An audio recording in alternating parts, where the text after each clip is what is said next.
We are ready.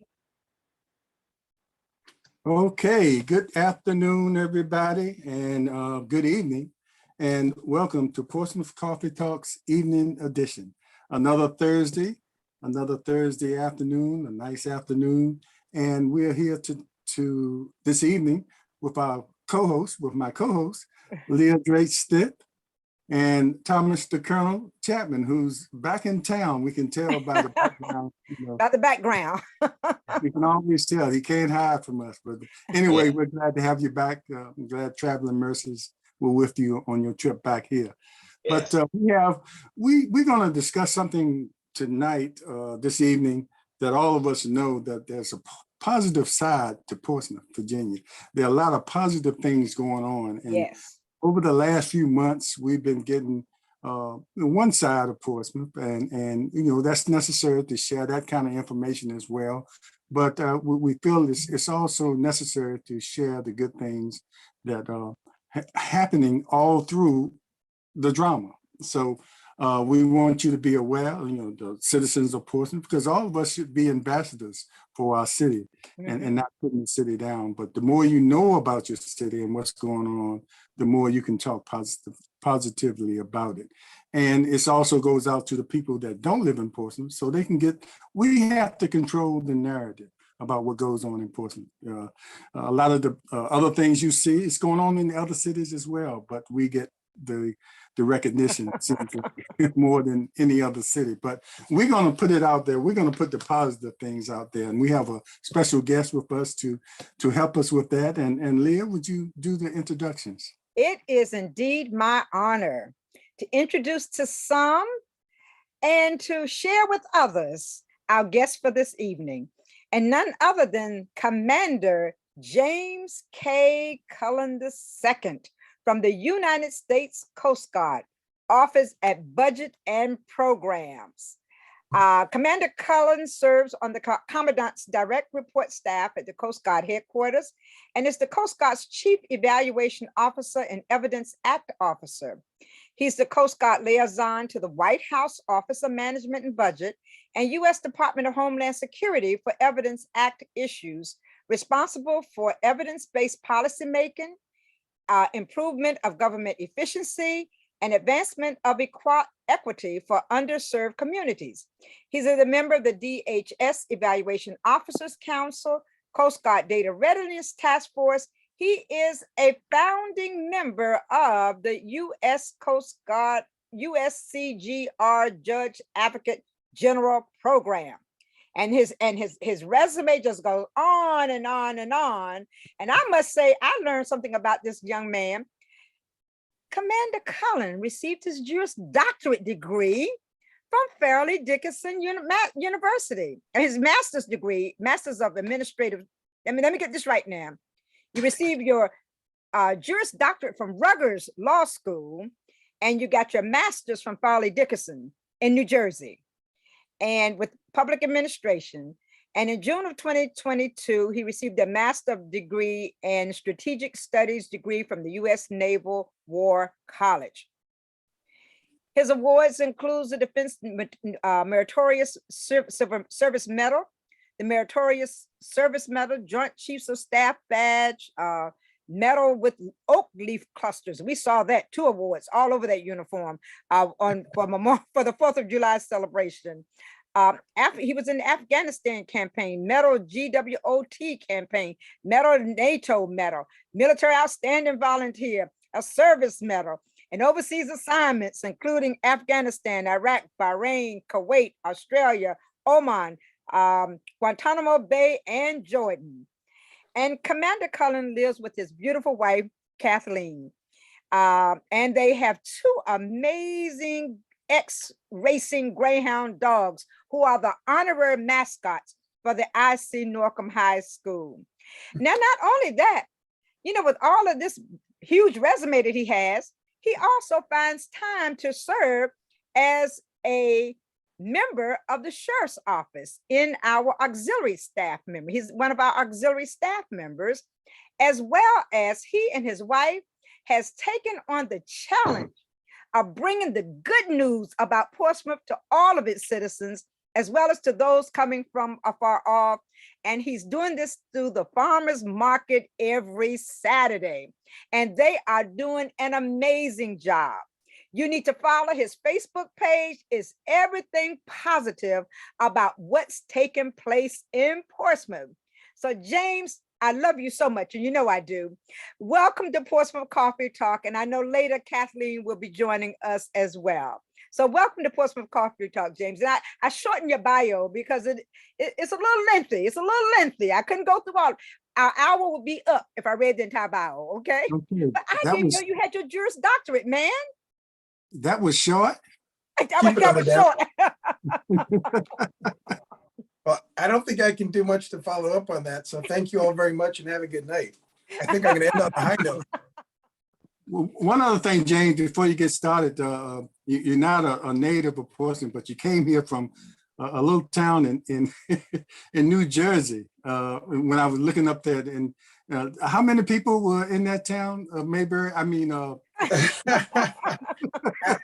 well, Morristown is, I think our actual population is about 19,000, but our service population, meaning the number of people that we served as a police department, was about 120,000.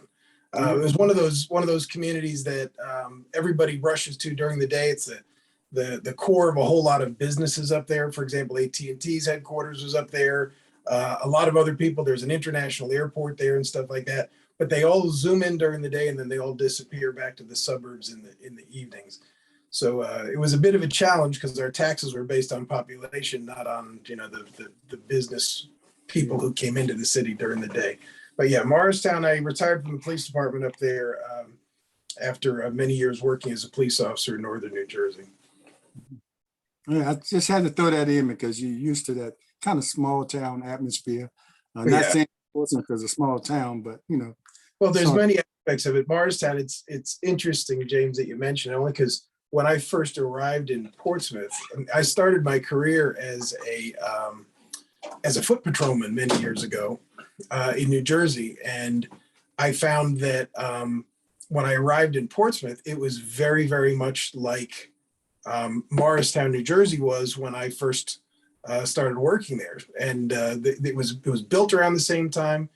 The buildings were built around the same time. The architecture was the same. And honestly, you can see that it was on the opposite end of some of the conflicts that helped shape this country. So as soon as I walked down High Street, I said, wow, this feels just like it's 1985 and I'm a rookie police officer again. And, there's so much that it felt so familiar. We felt like we were home, Kathy and I, as soon as we showed up here. And how do you find time to manage doing all that you do with your duties with the Coast Guard? That was one of my questions. When I read your bio and all that you have to do for the Coast Guard, and if all that you're doing for the city of Portsmouth, how do you manage your time there? I think that's a perfect time to introduce Kathy, who just walked in the door, who was Kathy. really the one responsible for this kind of stuff. So, hi, Kathy. How are you? I'm great. How are you? Good. We just juggle a lot. We make it work. It's tell James to give you a seat, please. Oh, I'm fine. You're good. Okay. We realized since we started in January, it was a lot more work with just getting into it, but now we're getting our system down and it's becoming quite a flow. And I've learned now not to do anything on Monday and Tuesday regarding the farmers market. I keep that time to myself. And then starting Wednesday to Saturday, it's just, we schedule in what we need to do. But the more we do it, the easier it's getting. So. Okay. But in a larger sense, Leah, everything that you just talked about is 100% because of Kathy and, giving me the ability to do some of these other things. I wouldn't have been able to do it. She's been my inspiration since the get-go. I mean, when we started dating, she was already going to Fairleigh Dickinson University at night, during the day while working as night auditor of a hotel and managing a chocolate shop and cutting hair. So she's used to multitasking. And so I had to catch up. I had to catch up with her. So yeah, anything that you see on there is 100% me, just basically hanging on like a water skier. I'm just getting pulled behind the real motivator. but you're doing well. Let's talk about the farmers market. I'd have to talk about the farmers market. Share with our audience what's happening at the farmers market, because so much more is going on from what I can see. So we took over in January. The farmers market's been going on. Some version of the farmers market's been going on since probably the 1700s, maybe even earlier. In Portsmouth, and it's tied into the history of the city. Even the Churchland truckers, they were named after the truck farms that were all around the outskirts of the city, and then things would be brought into the downtown and sold there. So we have been volunteering at it for years with the sheriff's office. It's in my opinion, it's important to have somebody out there from the sheriff's office to give people directions. And then a lot really happened during COVID. During COVID, instead of just being like, because when I do that job, I'm wearing a sheriff's uniform. And during COVID, to keep it open, we moved it onto one of the church properties so that it wasn't on public property. And we had to maintain certain health restrictions, state and local health restrictions. So now all of a sudden you had, as a deputy, you had to take an active role. And what we were doing was, greeting every single person. We had one entrance, one exit. There was a certain direction you had to go. And we would greet every single person, and we would, offer them hand sanitizer, explain to them what had to be done and stuff like that. And you want to do that in the nicest possible way, because you don't want people to feel like, they're being cracked down on. And so it forced interaction with every single person who came there. So those conversations led into more relationships, more friendships. You get to know every single dog, you get to know every single child and stuff like that. And that's when I started hitting you up and saying, hey, I need some stickers and I need some things to give to kids. And we started bringing biscuits, for the dogs, and then, started getting toys for the kids and stuff like that. And then people started asking for directions, like, hey, when we're done here, where can we go? And that sort of thing. And it just sort of organically grew into basically an information table that we'd set up there. And we started asking to the tourism folks, hey, do you have any flyers we could hand out? Are there any businesses have anything we can give out and stuff like that? And so after volunteering there for years and being very involved in it, when Terry Danaher, decided it was time for her to retire, it was around the time that Kathy was retiring from her job. And I said, I might know somebody who will have a lot of spare time on their hands. And so, we wound up taking the market over and basically just continuing what Terry, got started. So what I personally learned with all of this was just the ability to use the market as a way of drawing people into the city, both people from within the city who haven't been there in a long time to the downtown, and also people from outside of the city as a counterbalance to some of the negativity that you hear out there. And that was Terry's intent when she started it, was to bring business to the downtown. Yeah. So we are just expanding on that. As we expanded the market, we're expanding on the dream of bringing not only business to the downtown, but potential new residents,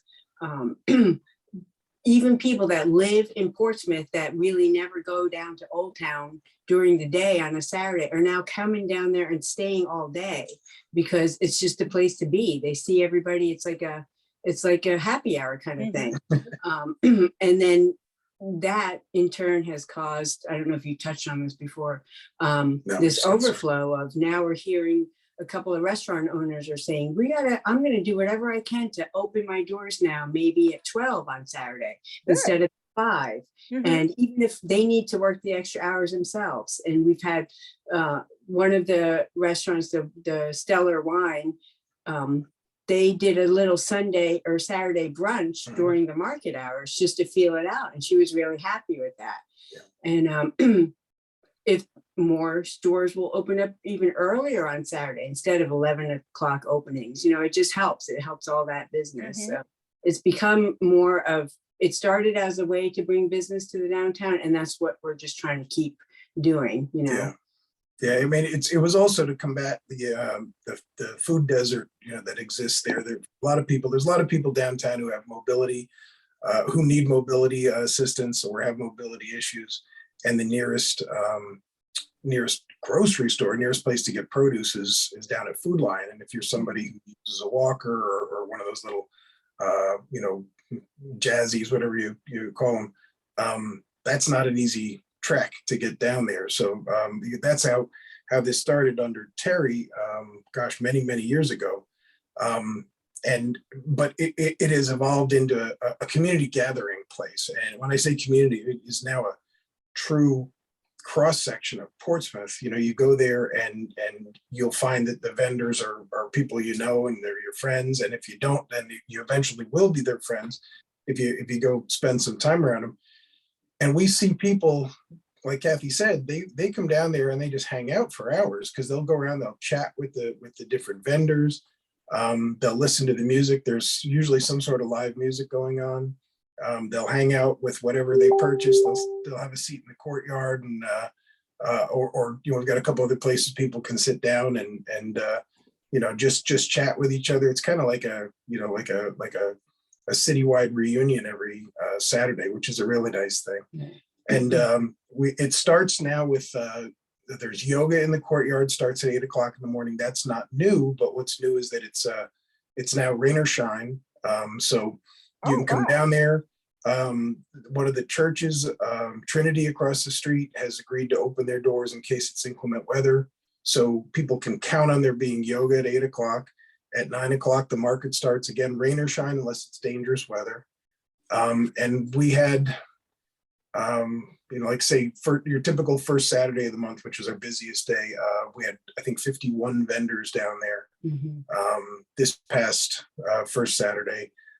Tomorrow we're still, or sorry, for Saturday, we're already in the high 40s as far as how many we expect for this weekend. And 4 musicians, Ms. Drums will be playing in the courtyard.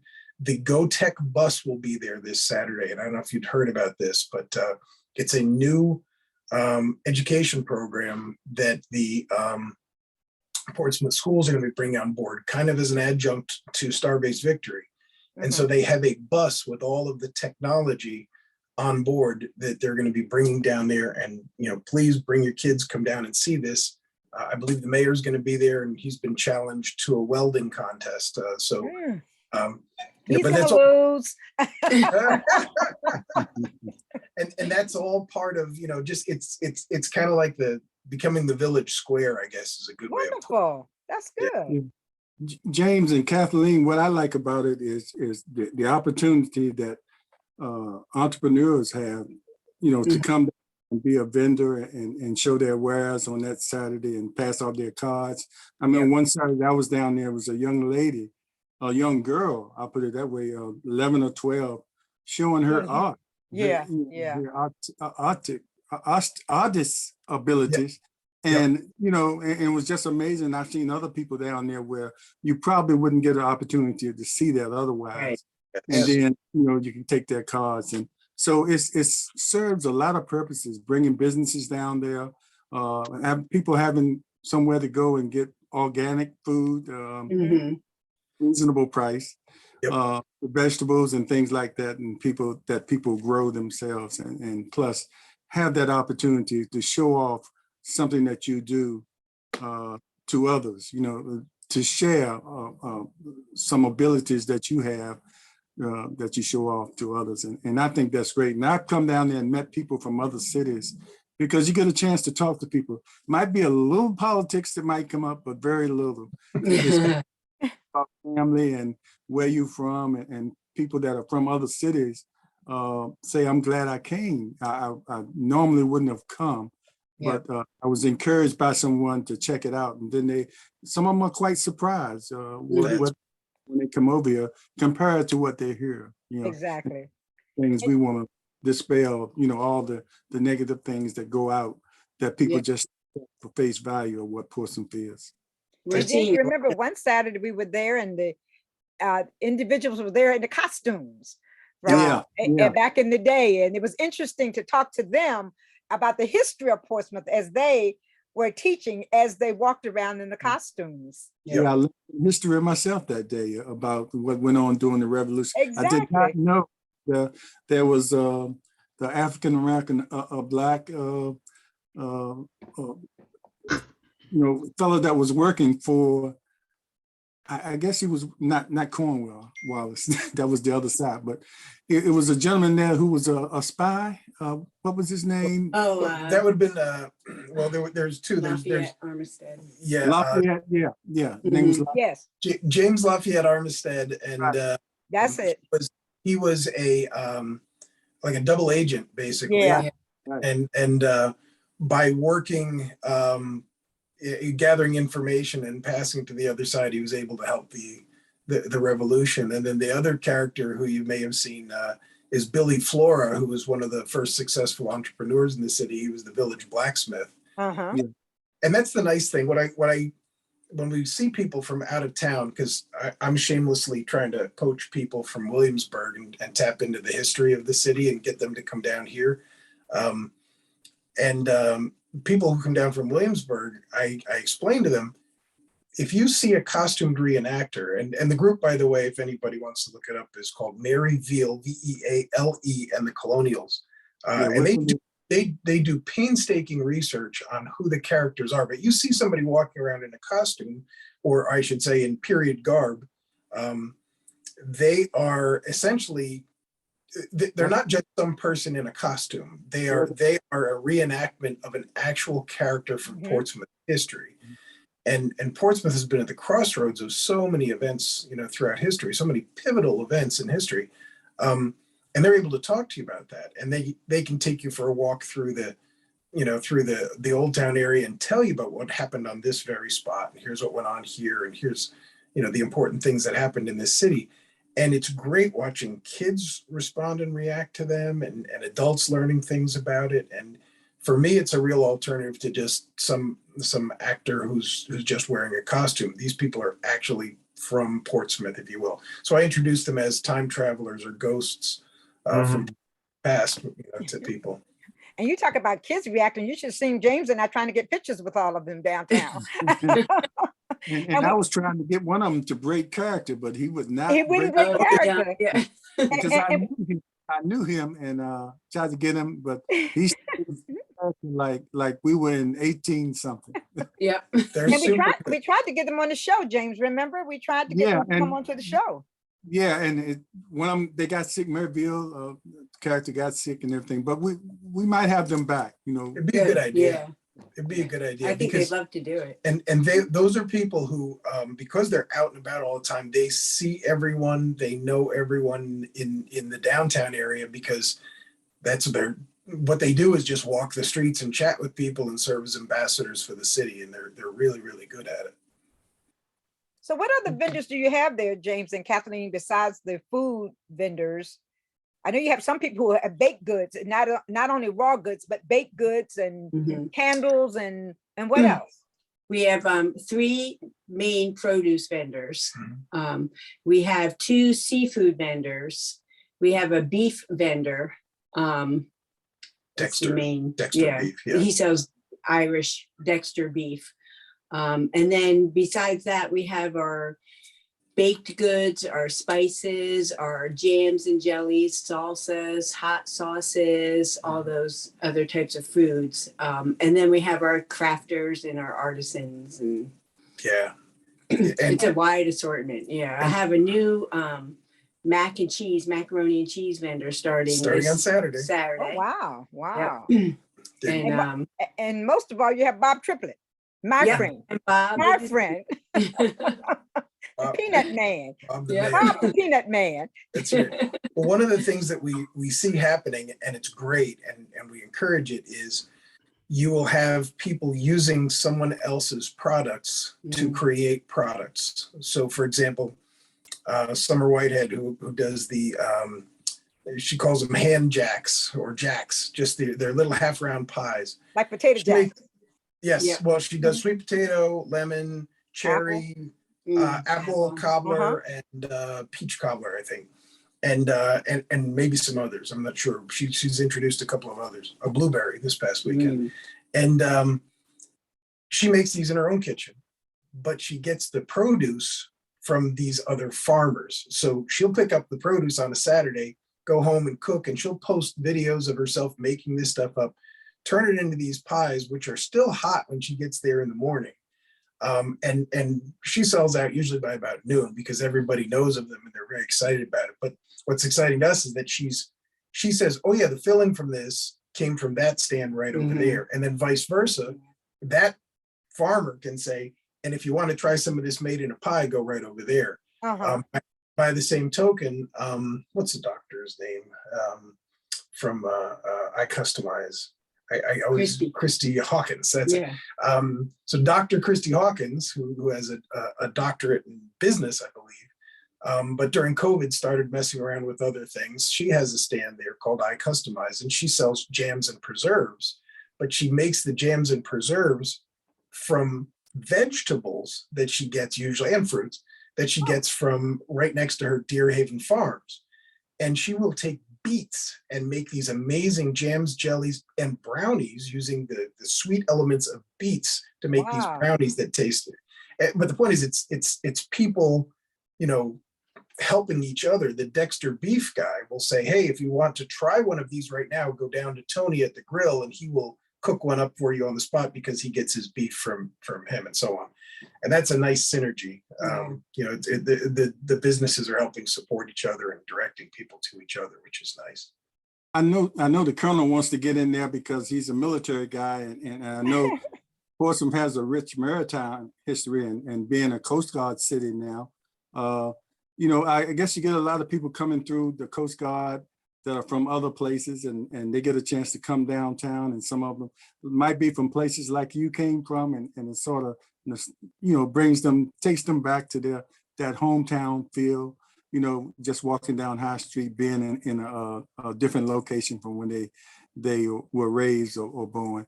So is there anybody down there during that time, sort of sharing the maritime history of the city of Portsmouth?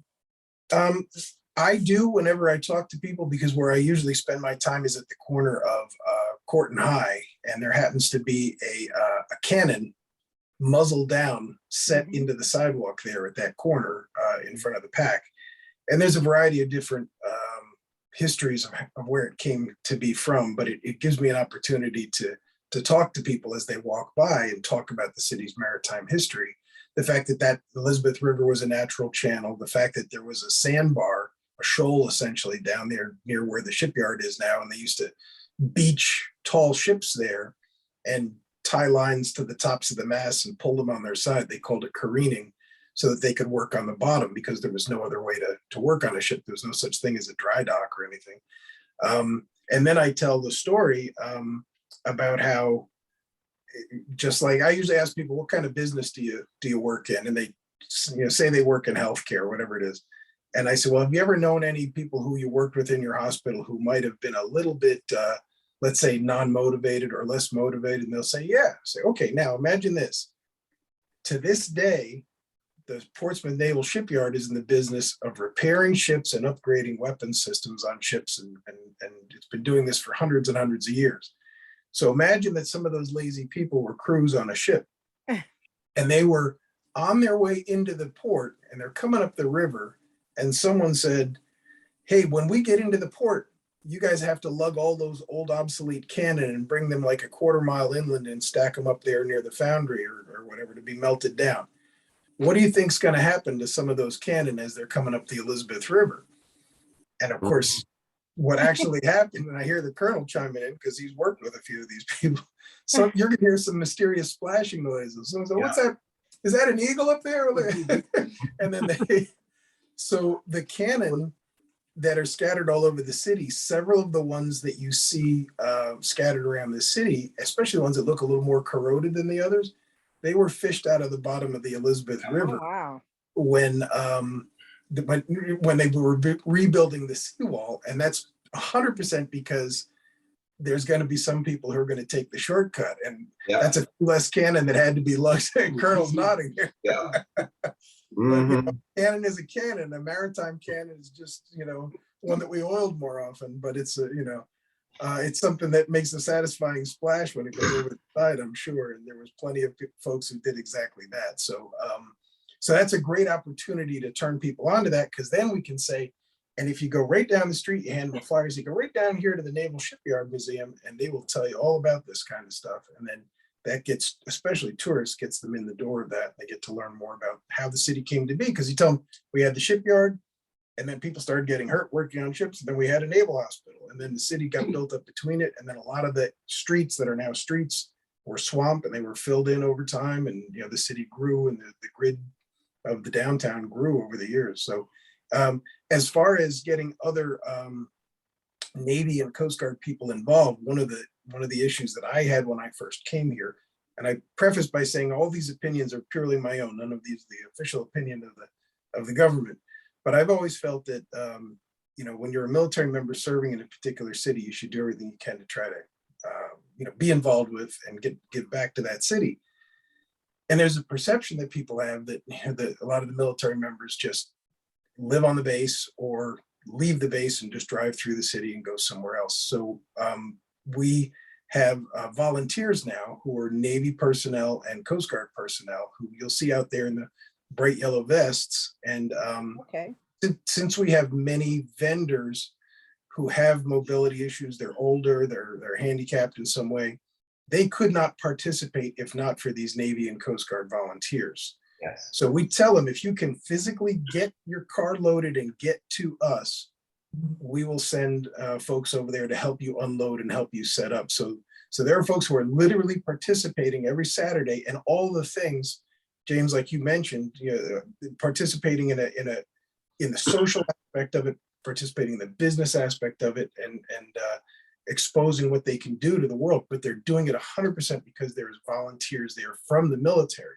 And they don't walk around saying I'm from the Navy or I'm from the Coast Guard on their shirt or something like that, but it eventually comes up in conversation, and it helps break down those barriers between, you know, the other side of the fence, if you will, like we've been since 9/11, and the community. And at the same time, you'll see a lot of these volunteers are mostly young kids. They wind up hanging out, and then they wind up going to the stores, and they wind up, you know, because there's that rush in the morning, there's that rush in the afternoon, you know, the load and the unload, or vice versa. So next thing you know, we have this young man, Marcus, he's studying, he wants to go to medical school, and he's off at the library, you know, or he's going to the shops, or he's sitting outside the coffee shop with his big, thick medical books and stuff like that. And they become more part of the community than if not for this event. And it's very satisfying, because then, you know, they get to meet people, and you know, people learn that the military is actually here and contributing and participating in the community. And I think that's nice. You know, it's great what y'all are doing. I got a couple points here. And early in, when you were talking, you talked about the business flow picking up, and some of the businesses were encouraged or starting to open up early and stuff like that. And that is a business decision that they need to make, because one, with the increased flow, then it's chance for me to bring in more business and, you know, it helps what's the old say, you know, you float the boat, and, you know, The rising tide Yes. lifts all boats. Yes. So yeah, so it helps everybody. But as we talk about everything, and I want you to go back and say, tell people out there listening where exactly you're at in the hours, for one. But the other piece is, you talked about the young volunteers that are in the military that are volunteering everywhere, not just with you, but they're all over the city. And through my experiences, I know in your experiences, for every duty station you go to, we have a award. You know, we try to get our people to go out, be a part of society. And we have an award called the Volunteer Award. Yep. Service Award. And I believe you have one of those. Yeah, it's a Military Outstanding Volunteer Service Medal across all branches. Yep. Exactly. And I got one too. And so, and we also encourage those young folks. And, you know, I always told these commanders to make sure that you put your people in for those awards, not, you know, to recognize them for being part of society and in the communities that they're in. And so I always do that. But can you say anything? What is the difference between what you're doing there and a co-op? I'm not sure about what you mean by a co-op in this Well, sense. you know, when the co-ops for um, well, yeah, I guess I might have answered that myself. You know, when you have a lot of the farmers got together and we'll sell our goods, and they're part of the organization. They own that, Right. yeah, and so Yeah, they're co-op. But these will be independent Mhm. contractors. They're selling their goods at the farmers market. Exactly. All we're doing is providing a venue, and a lot of people want to point and say, "Oh, you guys are doing all this stuff," but essentially, all we are is like somebody who organizes a garage sale, like a neighborhood garage Yeah. sale. We don't want to take too much credit because it's their work. We're just providing them a venue, and it's extremely cost effective. Let's just say, it's Yeah. $20 for somebody to be there from. They set up at 8 o'clock, they open at 9, and they break down at 2 o'clock. So that works out to, I don't know, $6 an hour, something like that. Yeah. It's extremely, extremely reasonable. And, between us, if someone doesn't sell for whatever reason, we're not going to make them, pay for it. And all of that money goes right back into either the nonprofit, which is the Old Town Business Association, Mhm. or into the expenses for advertising and supplies and stuff like that for the market, toys that we give to kids, trying to help bring in musicians, things like that. Everybody who's involved in it, anybody who's involved in running it are all volunteers. Mhm. We accept no salary. This is all trying to, I guess, serve as an incubator for what I think is the natural future of the downtown. People want a place to congregate. They want a walkable community, and for the longest time, people just simply hadn't discovered or hadn't rediscovered, the downtown section of Portsmouth. We don't live in Old Town. We live out here in Churchland near the border of Suffolk, but we see it as the natural downtown and gathering place for all of these neighborhoods, all these bedroom communities, I guess is probably a good way of putting it. Yeah. And as far as the MOVSM that you described, the nice part is when I'm doing the stuff for the farmers market, I'm doing it in the sheriff's uniform. Mhm. And so a lot of the military members who have come and volunteered with us had no idea who I was. And I keep, and then all of a sudden they're surprised when their command gets, something coming from a senior officer that says, you may not have known this, but this E3 is coming out here and doing this amazing stuff. And it's helped a couple of people's advancements already. Yes. And what I will literally say, this person came to do this because they thought it was a nice thing to do, not because they were trying to impress a senior Exactly. officer. Yes. And we have some really, really great people who are coming down and volunteering, and we couldn't do it without them. Mm-hmm. You know what? And what I think the real important piece, and I'm a nurse, trauma nurse by training, and is the healthy foods aspect. Mhm. And I love like fresh tomatoes and fresh string beans and all that stuff. And so this is an opportunity for the public to go down there and shop. And you talked about Kroger's down the street, but it's by the time Kroger's or Food Line gets it, it's third hand. And you're cutting out the middleman and the touch it. It's non-frozen, it's straight off the vine. And so I encourage folks to go see you.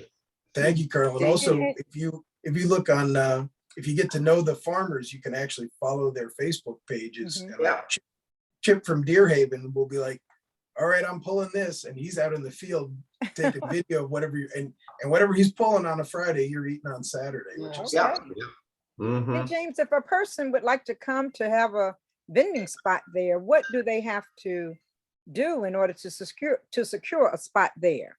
Unfortunately, right now they're going to have to be on standby. Wait till next year. We do have a standby list, but they would contact me. Okay, so they would contact Cathleen. Yes. Yeah. Mhm. You And can come Cathleen- down, visit me that Saturday, look around. I'll give you my card, email. Okay. They would contact me. We currently have 53 hard spots. That's we go from, you asked about location, we go from High Street corners of High and Court on both sides, from King all the way down to Queen on Court, and then on High Street from Court down to the Beer Garden on one side and Court down to the Commodore. Okay. So we okay. have 53 spots, and I currently have a vendor list of 85 people. Oh, wow. 85 vendors. So a lot of them rotate. Some come once a month. Some come every other Saturday. Some are hit or miss. Hopefully not all 85 will show up one Saturday. But I'm juggling now those 85. So I do keep a standby list. And it's interesting because we've had a lot of vendors coming in now. From these vendors all do the circuit. So they'll do a farmer's market on a Sunday, a Thursday night in Norfolk, a Sunday in Suffolk. Some of them are doing Saturdays in Smithfield, and they started to tell each other about the Portsmouth farmer.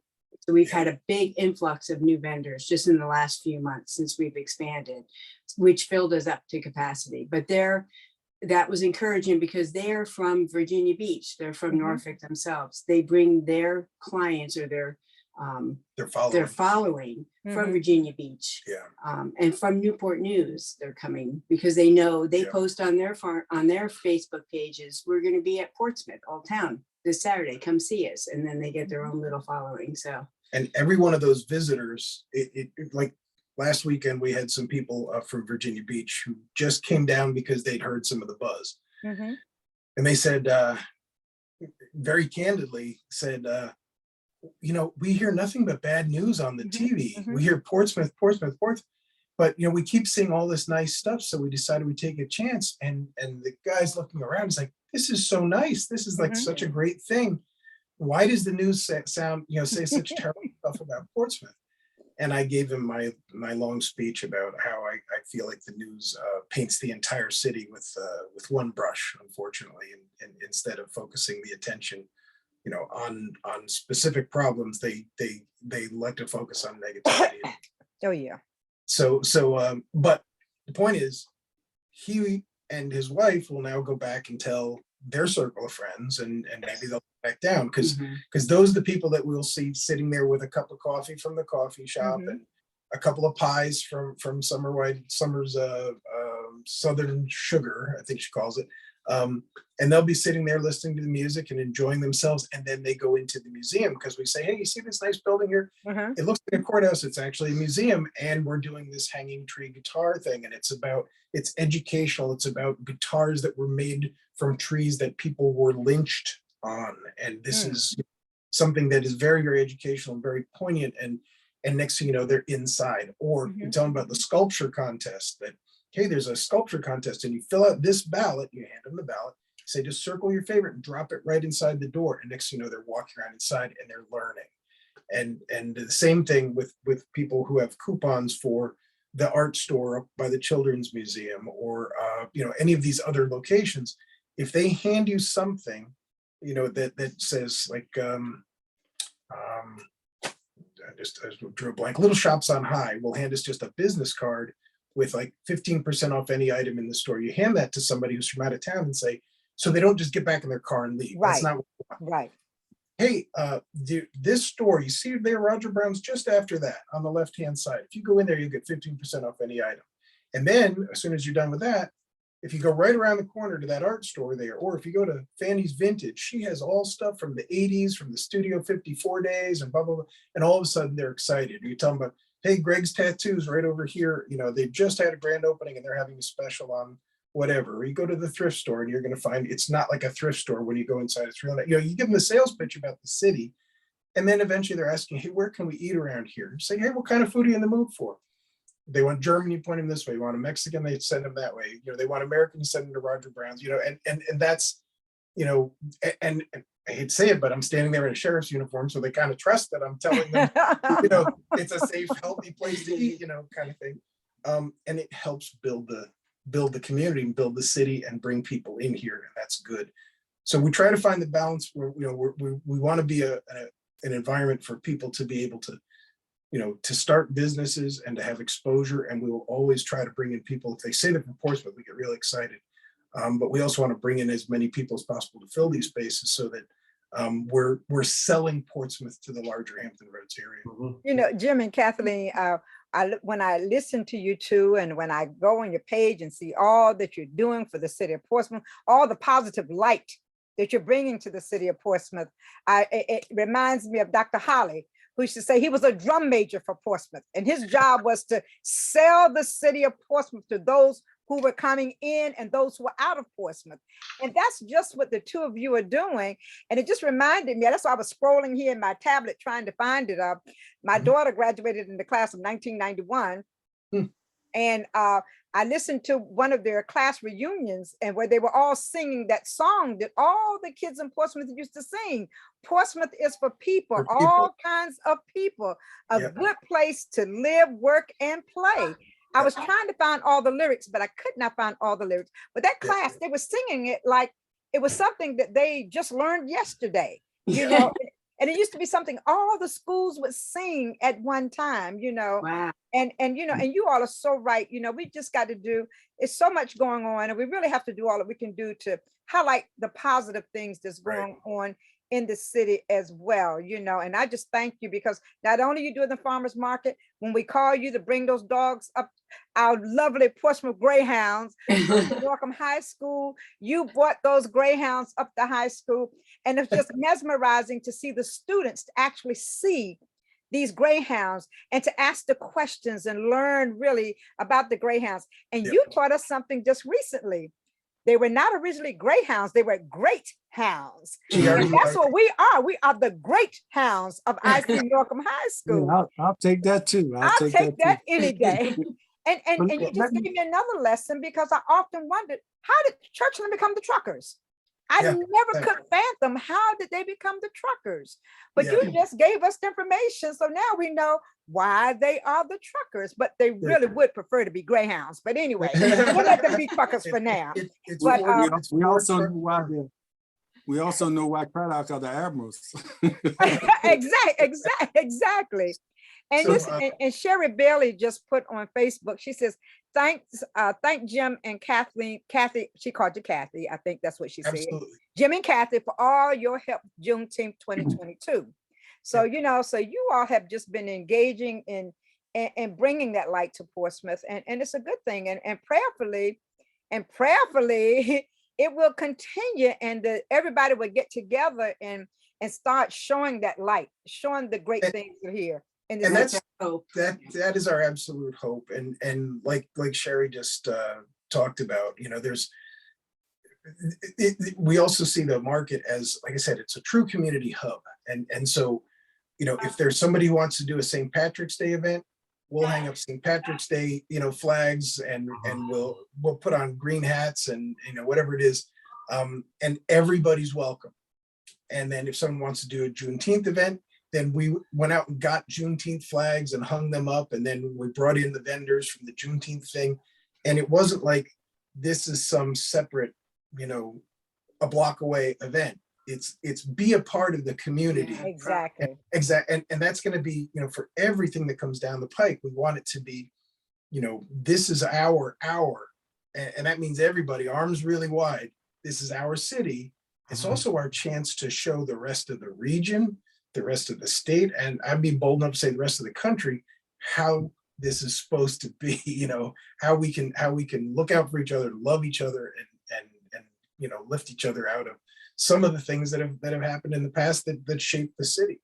So I get so frustrated, and you know, we talked about that Facebook page earlier, but I get so frustrated by some of the negativity that you see out there on Facebook. And so one night, it was about 3 o'clock in the morning, and I was reading negative, and then I saw, so one thing we have in this area is constant PCS of military personnel. So unlike a lot of places, we have a second chance to make a first impression every PCS season. And there was somebody said, hey, we're moving there from Ohio, military family, spouse has some sort of portable business, you know, t-shirts, whatever it was that she did or he did. And we're looking at moving into Portsmouth. And they got on some Facebook page, and people just dogpiled on them and just said, worst place in the world, don't ever move there, all this terrible, terrible stuff. And I started asking, is politely as I can, because I'm, you know, an active duty military member and I have to be polite. You know, I said, where do you live that things are so terrible? And somebody came back and said, well, I moved to some other city in Hampton Roads, you know, years ago. And someone else said, I moved to Miami in 1995. It was the best decision I ever made getting out of there. And I'm like, hold on. So 1995, and you're still stalking the Facebook page from somewhere that you lived decades ago, purely to justify your decision to move away. Please just move on with your life so that we can, you know, because we're new people. We don't, you know, we're not going to fight your battles from 1995 for you. And so on the spur of the moment, I said, I'm just going to start a page that's only going to focus on the positive in the city. And you know, here's what's going on around the city. Here's nice things that people want to share with each other, because sooner or later, when people are doing their due diligence about where they want to move to, maybe some people will stumble across this page instead of the negative pages. And sure enough, somebody did. And I've seen several military families now and other people looking to move into the area. And they say, hey, I'm looking at a house in this street, or I'm looking at whatever. And people say nice things. And then they get to see that there really is so much going on in the city. Holy cow. This is so much more happening here than we had when we were in New Jersey. Yeah. You know, the city provides so much, and there's so many good people who are doing so many good things. And I think it's like if you always tell a child, you're ugly, you're ugly, you're That's ugly, true. That's true. the child believes it. That's And so there's true. a lot of people who are just tired of hearing that they made a bad choice moving here. They're tired of hearing that they're ugly. And we don't think that anybody's ugly here. We think that this is a beautiful city. We think that you know, we are so lucky to have found this, and we want to retire here. And so we're just trying to do our part to make the community we're retiring into. So, you know, James, you just made a recruiting video for the city of Portsmouth. So yes, and then, you know, it's that military thing. But I'd like you to tell that 0.3 percentage of those Americans in this country that that are eligible to join.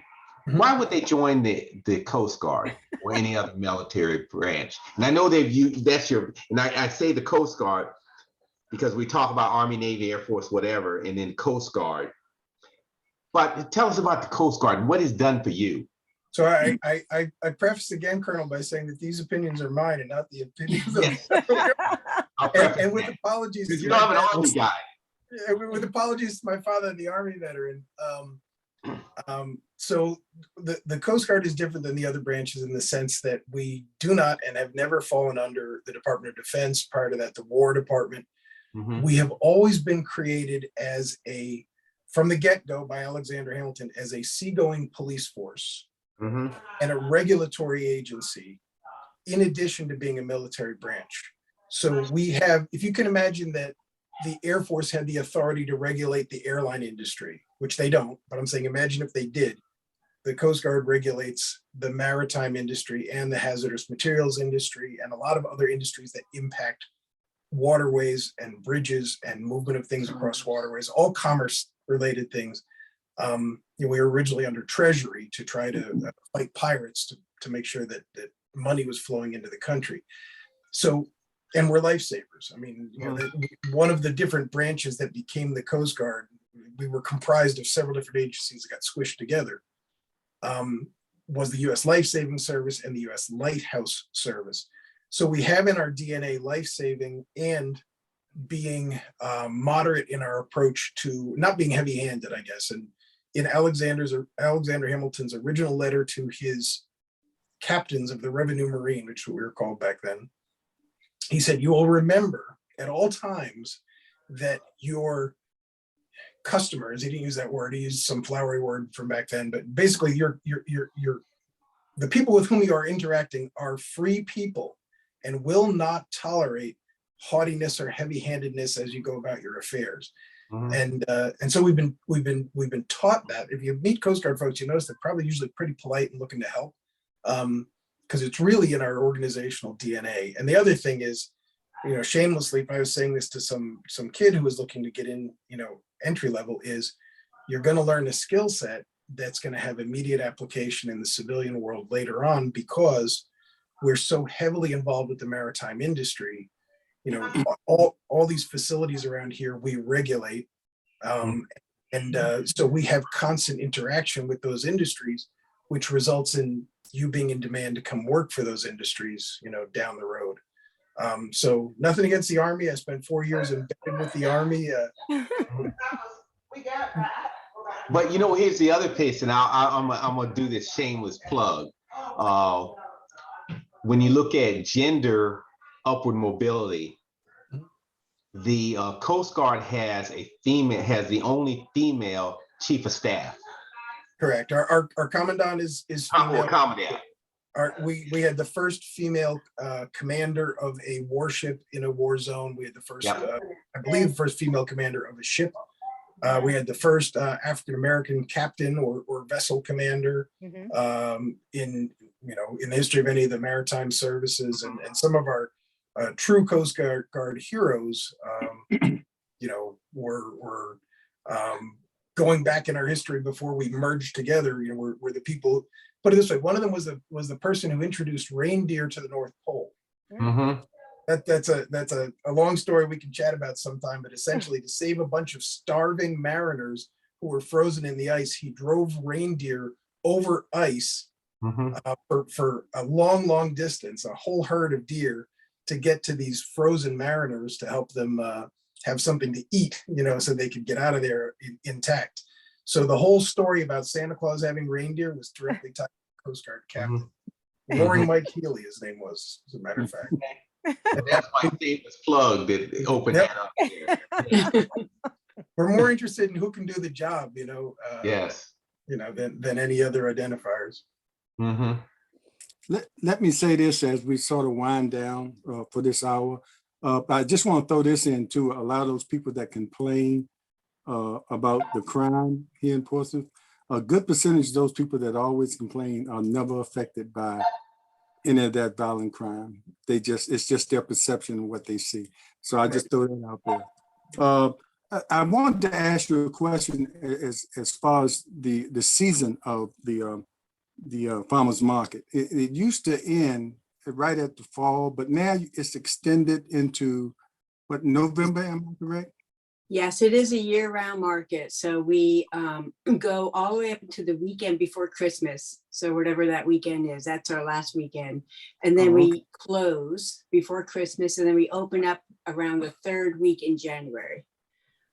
And then the winter hours are 10 to 2.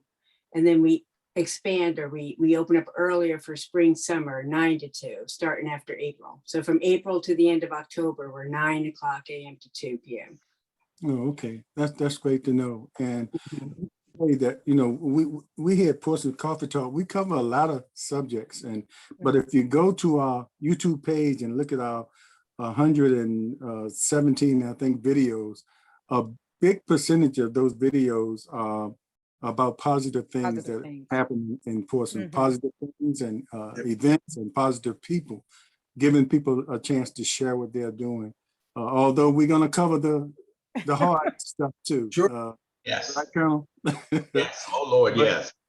But the bulk of what we do, and we're going to continue, because I did get a text once we saw the promo for this from the director of tourism and museums, and he was glad to see that we were doing something. I think his name is Keith Toddler, and he was glad to see that we were doing something like this, and would want to work with us along with what they do in tourism, because a lot of people say there's no tourism in the city of Portsmouth, and tourism isn't always about Ferris wheels and rides and everything. A lot of times tourism is about historic events and how your country started, which is Portsmouth's niche. And we need to focus on that and not be out here trying to do other things that other cities do. You're 100% correct. History like we have from the colonial times. And I think that's where we're in a unique position, because I'm not trying to beat up Williamsburg. Williamsburg is a frozen snapshot of time. It's a place where you go and you're there right at the Revolutionary War. Portsmouth, because of the shipyard and because of the constant demands for what we produce here, Portsmouth has been at the crossroads of all of these events throughout this, since before this nation started. And I've joked with Keith. I said, I think one of our logos should be, or one of our slogans should be Portsmouth history, period, continued, period.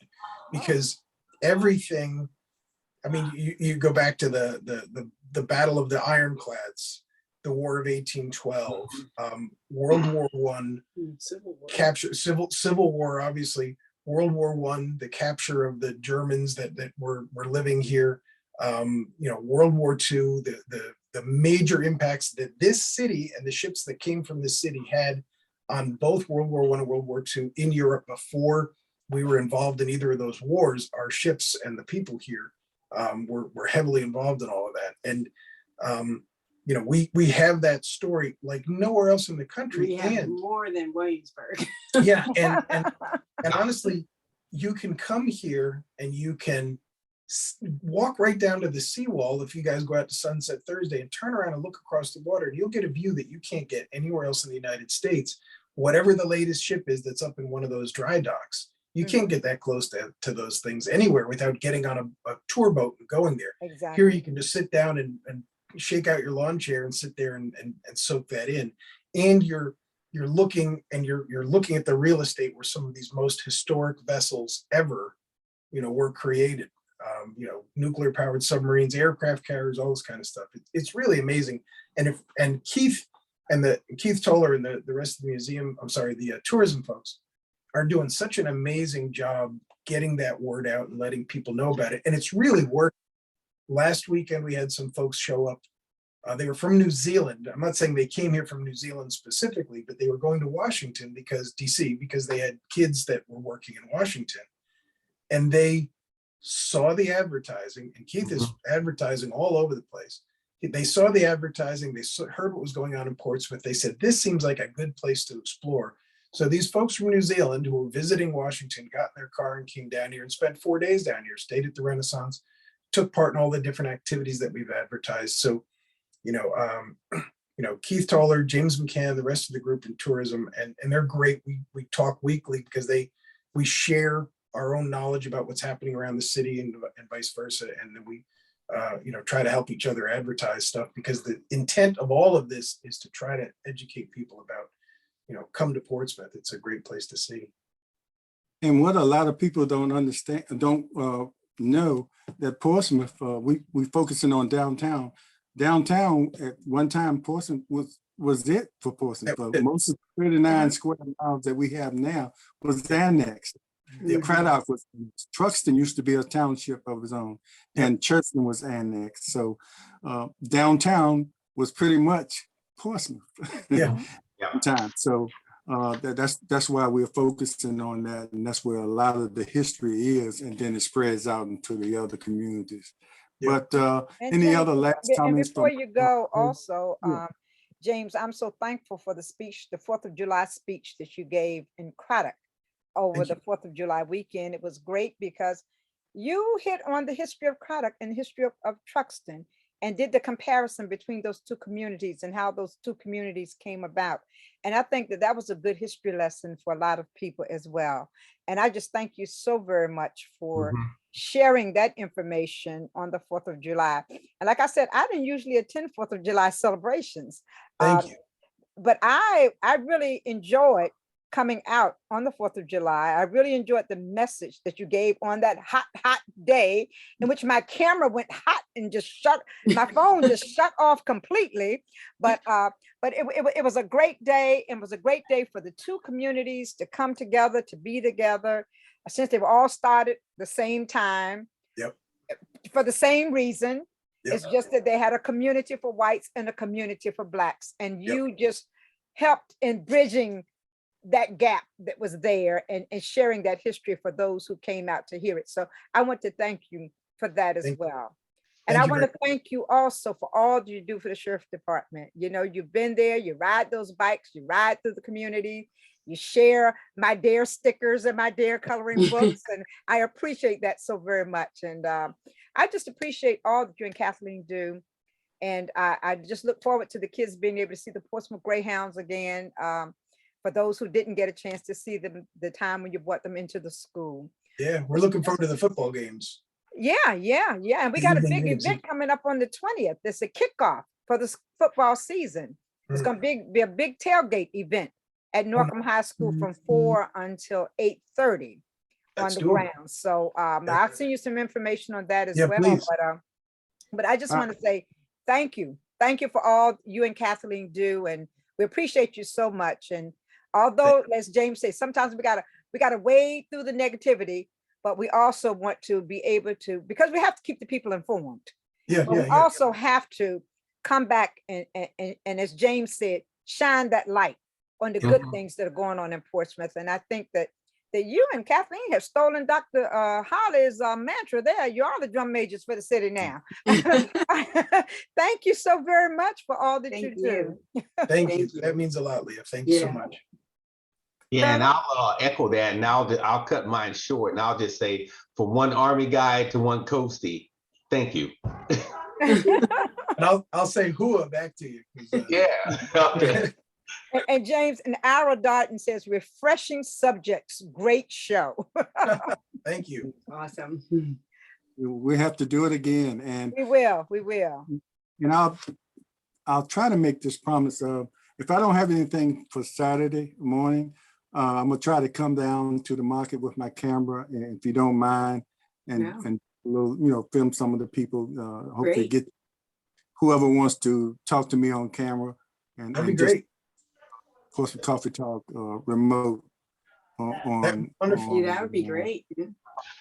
Well, I have my youth group on Saturday, James, but I may try to break away and join you for a brief period before time for me to meet with the kids. Talk about a time, Okay, that might be good for both of us, so. Okay. Everybody is welcome. We really, we want people to know that they've got a downtown that's their downtown. There's no, it's the city's downtown, and everybody belongs there.